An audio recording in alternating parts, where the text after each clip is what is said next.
Hello students, welcome to my class.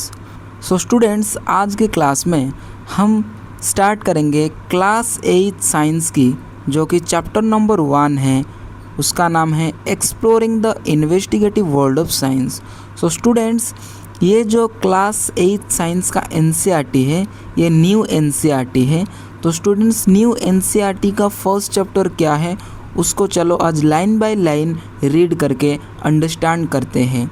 तो start करते हैं आज की class, that is chapter number 1 of class 8 science, exploring the investigative world of science. Exploring the investigative world of science. So student, start करते हैं probe and ponder से। यहाँ पे आपके लिए एक नोट है। Dear young scientist, welcome back. On the first page of each chapter, you will find a set of questions. These are not meant for any exam. They are unique invitations to spark your curiosity to explore the world of science. यानी कि NCERT ये कह रहा है कि जो हर एक chapter की फर्स्ट पेज में प्रोब एंड पॉन्डर का एक सेक्शन मिलेगा। यहाँ पे कुछ क्वेश्चंस होंगे जो कि एग्ज़ाम के पर्पज़ के लिए नहीं हैं, but they are unique invitations, एक निमंत्रण है। क्यों? हमारे जो क्यूरियोसिटी है साइंस की दुनिया से, मतलब साइंस की दुनिया को लेकर के एक क्यूरियोसिटी जगाने के लिए एक इन्विटेशन है। जैसे कि यहाँ पे कुछ क्वेश्चंस है। Why is one side of Puri is thinner than other? Next, are there more grains of sand on all the beaches and deserts of the world, or more stars in our galaxies? यानी कि ये पूछ रहा है कि पहला सवाल, जो पूरी का एक साइड क्यों पतला होता है, और जो नेक्स्ट क्वेश्चन है, दुनिया के जितने भी बीचेस और डेजर्ट्स है वहाँ पे जो भी सांड यानी कि रेत होते हैं उनका कण ज़्यादा है या फिर उन जो गैलेक्सीज में स्टार्स है वो ज़्यादा है। Next, right from grade 6 we have observe the incredible diversity of plants and animals around us, from the different shapes of leaves to the many kinds of insects. यानी कि ग्रेड 6 में हम पढ़े कि डिफरेंट शेप्स, लीव्स के different shape से लेकर के मैनी काइंड्स ऑफ इंसेक्ट्स के बारे में, और why has nature created such A diversity, why has nature created such a vast diversity. यानी कि नेचर इतना वास्ट डाइवर्सिटी क्यों क्रिएट किया है, इतने different living beings.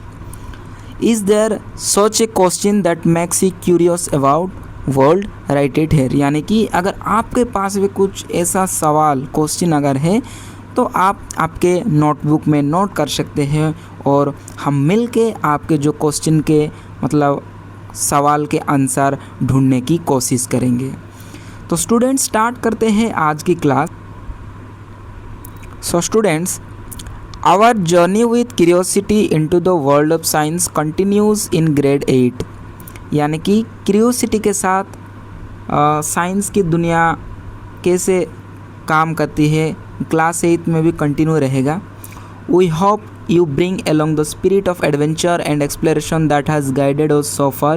In grade 6 we discovered how science begins with wonder, with simple why and how questions about the world around us। यानी कि हम जो ग्रेड 6 में जो पढ़े थे कि कैसे क्यों कुछ चीज़ें होता है और कैसे होता है साइंस की दुनिया में। ग्रेड 7 में हम पढ़े थे we learned that science is always evolving, that each answer opens new questions, and how our ideas can slowly change as we explore deeper। यानी कि जब हम डीपर सर्च करके जाते हैं तो हमारा आइडियाज़ कैसे बदलता है। Now in grade 8 we take the next step. यानी कि क्लास 8 में, इस क्लास में हम नेक्स्ट स्टेप लेंगे जो कि क्लास 6 और 7 के बाद, that is entering the investigative world of science. यानी कि जो साइंस की दुनिया में जो इन्वेस्टिगेशन होता है वहाँ पे हम एंटर कर रहे हैं। Where wonder and evolution came together to form the heart of how science works. We don't want you to just learn new facts, we want you to learn how to find new facts। यानी कि NCERT यहाँ पे कह रहा है कि हम सिर्फ आपको ये मतलब कुछ फैक्ट्स रटवाने के लिए या फिर जानकारी देने के लिए नहीं है, but we want you to learn how to find new facts. यानी कि एनसीईआरटी हमको ये सिखा रहा है कि कैसे हम नए तथ्यों को, फैक्ट्स को ढूंढ पाए। Investigation in science means more than just looking at something and asking only simple questions. यानी कि सिर्फ सिंपल क्वेश्चंस पूछना नहीं है इन्वेस्टिगेशन करने का मतलब। इन्वेस्टिगेशन का मतलब है सिर्फ सब सिंपल क्वेश्चंस पूछना नहीं है, उससे बहुत आगे है।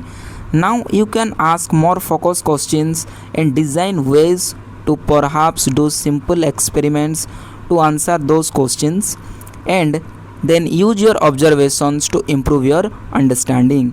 यानी कि हम अभी अधिक फोकस क्वेश्चन पूछ सकते हैं, डिज़ाइन कर सकते हैं सिंपल छोटे छोटे एक्सपेरिमेंट्स और आंसर कर सकते हैं वो उस क्वेश्चंस के। एंड हमारे जो ऑब्जर्वेशंस को यूज़ करके हमारे जो अंडरस्टैंडिंग है साइंस को लेकर के, जो भी हमारा समझ है साइंस को लेकर, जो भी हमारा अंडरस्टैंडिंग है उसको हम इम्प्रूव करते जाएंगे। Step by step, we will learn how to use questions as starting point to try to observe carefully, experiment thoughtfully, and explain clearly what we see. In doing so, each of you won't just be learners but also investigators।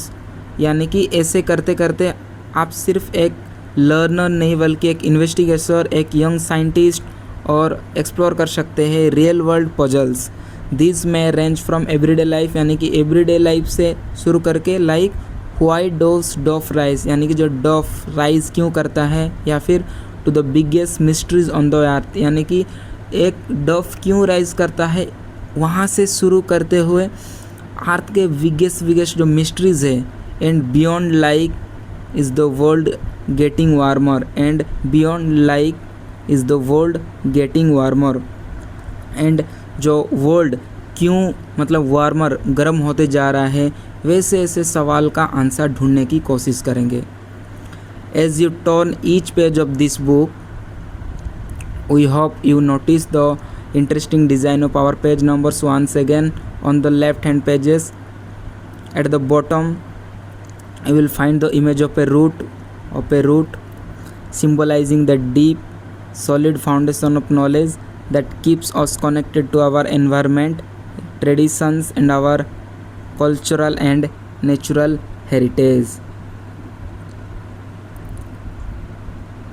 यानी कि यहाँ पे जो book में दिखाता हूँ, यहाँ पे जो बुक की जो पेज नंबरिंग की गई है, यहाँ एक रूट की हेल्प से दिखाया गया है। यहाँ पे आप लोग देख सकते हैं ये एक रूट है, ये एक रूट है।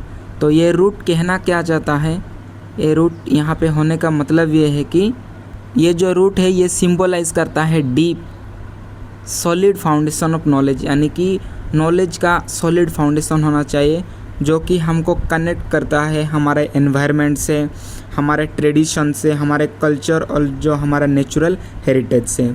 On the right hand pages in the top corner you will find A kite soaring in the sky, reminding us that curiosity must take flight if we are to explore the unknown। Together, these two symbols, the root and the kite, invite you to stay grounded in real observations while allowing your ideas to soar towards new horizons। Remember, investigation in science works best only when we balance the solid ground of careful observation with the freedom of creative thinking। यानी कि इस page की right side में top में आपको दिखने लगेगा एक काइट की इमेज। यहाँ पे आपको एक काइट की इमेज दिखेगा, काइट जो कि उड़ते हुए दिखेगा। ये क्या एक्सप्लेन करता है, ये हमको एक्सप्लेन करता है, जो काइट है वो हमको एक्सप्लेन करता है जो curiosity must take flight if we are to explore the unknown. अगर कुछ मतलब कुछ पता नहीं है उसको अगर हमको पता करना है तो हमारा क्यूरियोसिटी को हमको उड़ने देना चाहिए, फ्लाई करना चाहिए हमारा curiosity. Together this to symbols यानी कि जो रूट और जो काइट, दो सिंबल हमको इनवाइट करते हैं कि हमको हमेशा ग्राउंडेड रहना है रियल ऑब्जर्वेशंस के लिए। व्हाइल अलाउ करना चाहिए हमारे आइडियाज़ को सो टूवर्ड्स न्यू हराइजन्स यानी कि हमारे आइडियाज़ को ऊंचाई तक लेके जाने के लिए अलाउ करना चाहिए, क्यूरियोसिटी डेवलप करना चाहिए।